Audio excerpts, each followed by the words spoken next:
চিৰাকুটা আৰু সন্তোষপুৰ গাঁৱত চৰকাৰী ভূমি বেদখল কৰি থকা সকলো লোকক অহা 6 জুলাই 2025 তাৰিখৰ ভিতৰত তেওঁলোকে বেদখল কৰি থকা ভূমি খালী কৰি দিবলৈ নিৰ্দেশ দিয়া হ'ল।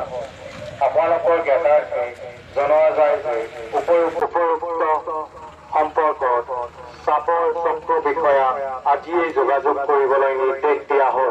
অন্যথা সকলো বেদখলকাৰী ভূমি আইনৰ বিধিমতে উচ্ছেদ কৰা হ'ব।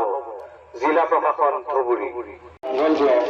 চিৰাকুটা আৰু সন্তোষপুৰ গাঁৱত চৰকাৰী ভূমি বেদখল কৰি থকা সকলো লোকক অহা 6 জুলাই 2025 তাৰিখৰ ভিতৰত তেওঁলোকে বেদখল কৰি থকা ভূমি খালী কৰি দিবলৈ নিৰ্দেশ দিয়া হ'ল।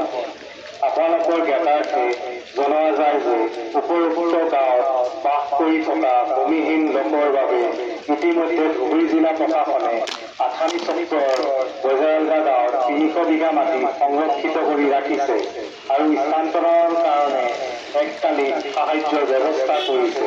গতিকে সকলো ভূমিহীন বেদখলকাৰীক উপৰোক্ত সম্পৰ্কত চাপৰ চক্ৰ বিষয়া আজিয়েই যোগাযোগ কৰিবলৈ নিৰ্দেশ দিয়া হ'ল।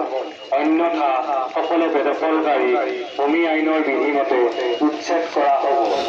জিলা প্ৰশাসন ধুবুৰী। চিৰাকুটা আৰু সন্তোষপুৰ গাঁৱত চৰকাৰী ভূমি বেদখল কৰি থকা সকলো লোকক অহা 6 জুলাই 2025 তাৰিখৰ ভিতৰত তেওঁলোকে বেদখল কৰি থকা ভূমি খালী কৰি দিবলৈ নিৰ্দেশ দিয়া হ'ল। আপোনালোকৰ জ্ঞাতাৰ্থে জনোৱা যায় যে উপৰোক্ত সম্পৰ্কত চাপৰ চক্ৰ বিষয়া আজিয়েই যোগাযোগ কৰিবলৈ নিৰ্দেশ দিয়া হ'ল। অন্যথা সকলো বেদখলকাৰী ভূমি আইনৰ বিধিমতে উচ্ছেদ কৰা হ'ব। জিলা প্ৰশাসন ধুবুৰী।